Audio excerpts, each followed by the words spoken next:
Well, welcome back to the Law and Crime Network. I'm Linda Kenny Bonnet, and I am joined today by my very special guest. He's also a Fox News contributor, my husband, Dr. Michael Bond. Hi, honey. Hello. I'd lean over to kiss you, but I think I may violate some kind of sexual harassment rules or something. And of course, the major investigative reporter for this network, chief investigative reporter. He's also chief legal. He's everything you can imagine, and also a wonderful person to learn from, Brian Ross. Hi, Brian. How are you? Thank you for joining us today. Good to be here. Thanks for asking me. Thank you. So, Michael, you had an explosive interview this morning on Fox and Friends where you revealed what your findings were about Jeffrey Epstein, whether it was a homicide or a suicide, or whether it was consistent with a homicide or consistent with a suicide. I just want to tell you, without you explaining, it was a more consistent with a homicide, Jeffrey Epstein's death. More consistent, as from the information we now have, as a homicide. And indeed, one of the things you're showing us, and has never been seen before, is a diagram and a picture from the autopsy report, which we have actually here on the screen. The red arrows were added by me, by the way. Now, that was not the original, but it shows the fractures, the 3 fractures you discussed, 1 in the hyoid bone and 2 in the thyroid cartilage, if I get that right. And there you can see them. Look at them on the, and that's actually Jeffrey Epstein's hyoid bone on the right side of your screen, and the diagram of where the 3 fractures were on the left side of your screen. Could you show on Brian exactly where those are? Yeah, the hyoid, the thyroid cartilage is the Adam's apple, and it sticks out more prominently in men.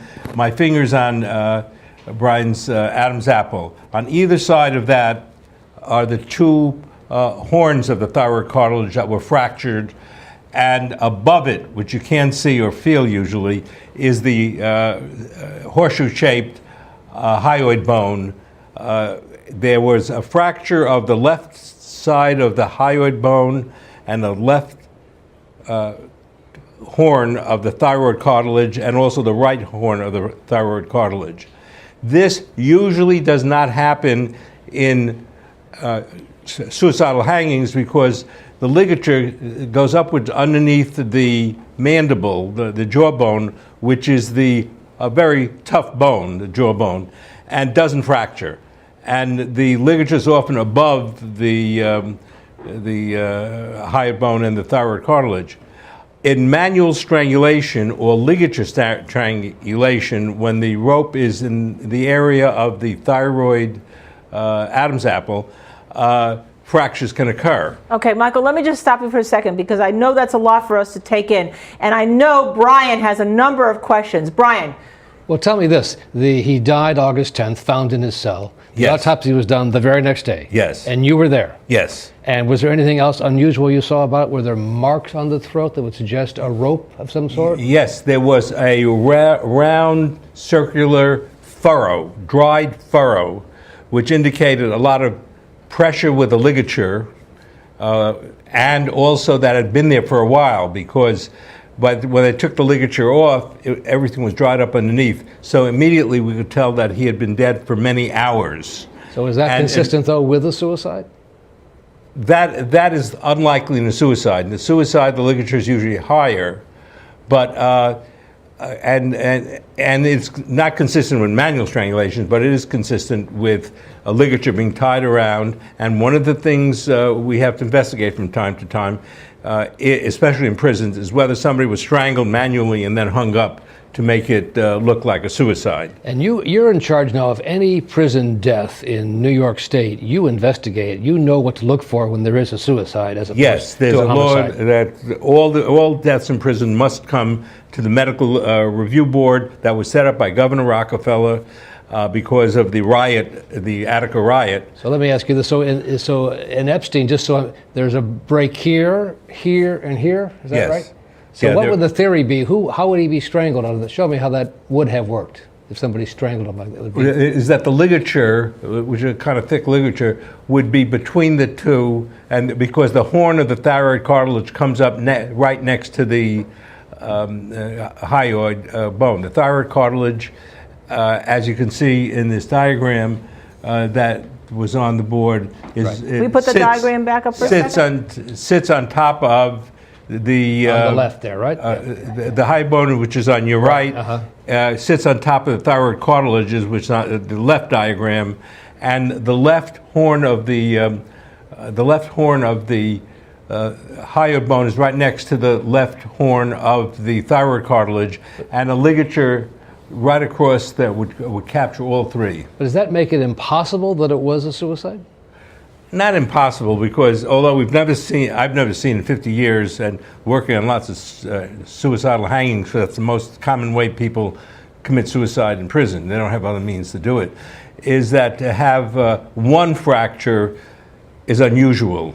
To have two is rare, and we've never seen three fractures in a suicidal Brian, can I just ask hanging. one question? In 50 years. 50 years, you've never seen three fractures in a suicide. It would indicate that it's a homicide then. Well, but we don't have all the information. For example, is the FBI looking into the corrupted video that wasn't working allegedly when Epstein died? And maybe they found things. If they found something that shows Epstein hanging himself up, that would be more powerful evidence. But if there was something, he was found with something around his neck. He, according to the guard or the person who found him, he says, but then refused to give statements to the police, that he found him with his head kneeling on the floor with his head in a noose that he had made from torn strips of orange sheet, and that he had cut the ligature down, he had cut it open and moved the body without anybody. This dead body, obviously dead body, 3 hours dead, was then moved away to a hospital without any photographs taken, without any kind of getting whatever forensic evidence there is on the body. It's a terrible protocol in terms of a crime scene. That the body should never have been moved. Photographs should have been taken with the body in place. But there was, if a person kneels into a loop, it's possible to cause death because the loop can obstruct the carotid arteries, but then there'd be no fractures. There's not much let me ask you force. this, though. So the official finding that it was a suicide came from your old office, the New York City Medical Examiner. Yes. You're up against them now. Well, I have a difference of opinion. It looks like, now we don't have all the information.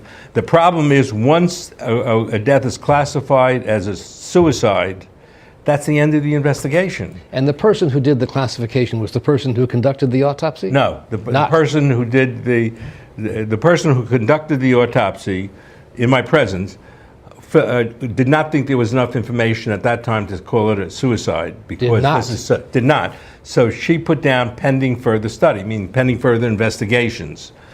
All those investigations, getting information from the wardens, from the inmates, getting DNA from the ligature as to who was handling the ligature, stops if it turns out to be a suicide. And one of the things that Mark, Jeffrey's brother, was trying to get is why did the medical examiner's office change from pending investigation to homicide? They must have received some kind of additional information not present at the autopsy. And who made that determination?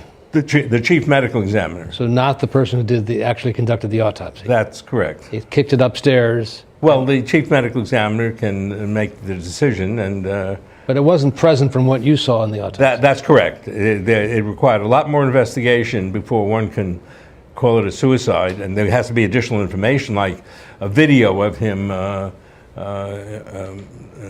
hanging himself, but we don't know what the FBI did. And of course, whose DNA is on the ligature? The medical examiner was very good, and before starting the autopsy in my presence, swabbed the clothing that was on him so they could look for various DNA and things. But we don't know what happened to the critical ligature that was left at the scene when it was cut off the body. And I gather that the guards not only fell asleep, allegedly, but they also were uncooperative with giving statements as to what happened. Well, let me ask you this, Michael. Has Mark Epstein been told what the results of any DNA examination, if there was any, done? Yeah, he can't even find out if any DNA was done, whether or not the FBI, see, the difficulty is that that's a federal facility, so that the FBI takes over the looking for forensic evidence, not the New York City Police Department that's right there. Has anyone come to him and said, but from the FBI, from the Justice Department, here's what we have, here's the results we have, and this is why we agree that maybe it's a suicide, or maybe they are still investigating? Or if they were investigating, at least one thing they'd come to me is, have you the other forensic pathologist present at the autopsy? No, nobody is attempted to get any information from me. And the point about it is that Mark, the reason I was willing to speak this morning to the media was that Mark, the brother, asked me to because he was so frustrated that there didn't seem to be any active investigation into the cause of death. There's an active investigation into the security, which is deserved. But and he's concerned that if it's a homicide, there may be other persons at risk if he was silenced because he had information that somebody didn't like, for example. Wow. Just quite amazing. Now, he had been on suicide watch earlier. They put him on suicide watch. Yeah, he was beaten. This is beaten tricky. He says he was beaten up and laid on the floor, had marks on his neck. He said the other guy in the cellmate tried to strangle him. The prison people apparently took it more as an attempt at suicide, so put him on suicide watch.